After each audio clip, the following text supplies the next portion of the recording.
Hi friends, இன்றைக்கி நம்ம சேனலில் சுண்டைக்காய் புளிக்குழம்பு எப்படி வைக்கலான்னு பார்க்கலாம் வாங்க. அதுக்கு சுண்டைக்காய் வாங்கி நான் வீடியோவில் காட்டியிருக்க மாதிரி க்ளீன் பண்ணி எடுத்துக்கோங்க. இந்த சுண்டைக்காயை நம்ம அடிக்கடி உணவில் சேர்த்துக்கிறதுனால நம்ம வயிற்றில் இருக்கிற குடல் புண்கள் எல்லாத்தையும் அழிக்கிற சக்தி இந்த சுண்டைக்காய்க்கு இருக்குங்க. அதனால் சுண்டைக்காய் கண்டிப்பாக நம்ம உணவில் ஆட் பண்ணிக்கணுங்க. இந்த மாதிரி நம்ம நல்லா நசுக்கின வாட்டி 3 டைம் தண்ணியில் நல்லா கழுவி எடுத்துக்கோங்க. இப்போ நம்ம ஒரு பேனில் எண்ணெய் வச்சு எண்ணெய் சூடானது கடுகு 1 ஸ்பூன், அரை ஸ்பூன் வெந்தயம், அரை ஸ்பூன் சீரகம் போட்டுக்கணுங்க. இது நல்லா பொரிஞ்ச வாட்டி கருவேப்பிலை போட்டுக்கணுங்க. இப்போது ஒரு 10-15 பூண்டு பற்கள் போட்டிருக்கேன்.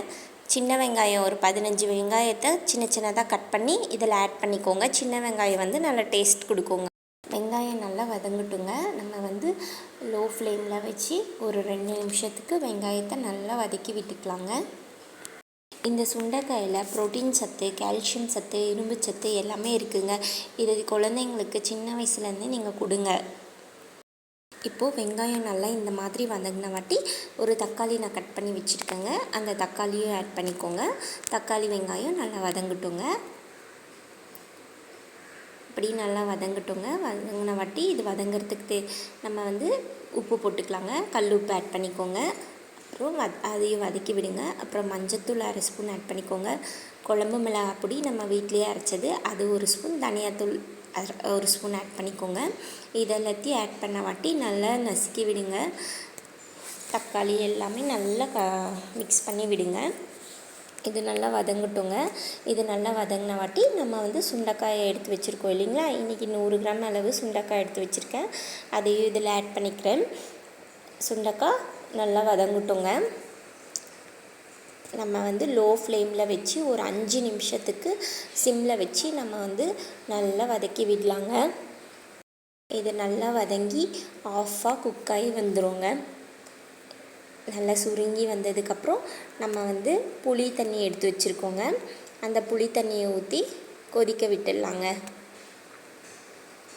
இந்த சுண்டைக்காய் பெண்களுக்கு கர்ப்பப்பை சார்ந்த பிரச்சனைகளை கூட சரி பண்ணுங்க. இந்த ஸ்டேஜில் நான் இன்றைக்கி ஒரு நெல்லிக்காய் அளவு புளி ஃபஸ்ட்டே ஊற வச்சுருக்கேங்க. அதனுடைய சாறு எடுத்து இப்போ அதில் ஊற்றிக்கலாங்க.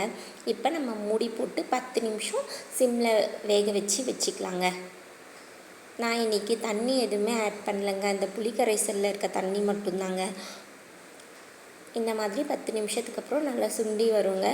இந்த ஸ்டேஜில் நம்ம கொத்தமல்லி இலைகள் போட்டு சர்வ் பண்ணிடலாங்க. நான் சொல்கிறேன், இந்த மெத்தடில் செஞ்சு பார்த்திங்கன்னா கொஞ்சம் கூட கசப்பே வராதுங்க. சுண்டைக்காய் குழம்பு ரொம்ப டேஸ்ட்டாக இருக்குங்க. நீங்கள் செஞ்சு பார்த்துட்டு எப்படி இருந்துச்சுன்னு சொல்லுங்கள். இதை கண்டிப்பாக நீங்கள் செஞ்சு சாப்பிடுங்க. உடம்புக்கு அவ்வளோ ஹெல்த் பெனிஃபிட்ஸ் நிறைஞ்சதுங்க. வீடியோ பிடிச்சிருந்தால் லைக் பண்ணுங்கள், ஷேர் பண்ணுங்கள், சப்ஸ்கிரைப் பண்ணுங்கள். தேங்க்யூ.